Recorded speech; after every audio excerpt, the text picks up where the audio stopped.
In 2006, I was diagnosed with myoma, 3.5 cm in size. In 2007, I was informed by my doctor that I should be operated on because it might grow bigger. However, I was taking religiously Complete and other AIM Global products.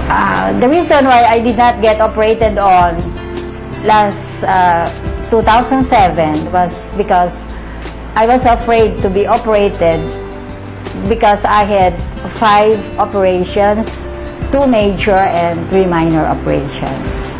The family in 2010 decided that I be operated on. So I went to see my doctor friend surgeon, and I was advised that before I get operated on, I should get all the necessary laboratory tests, including ultrasound.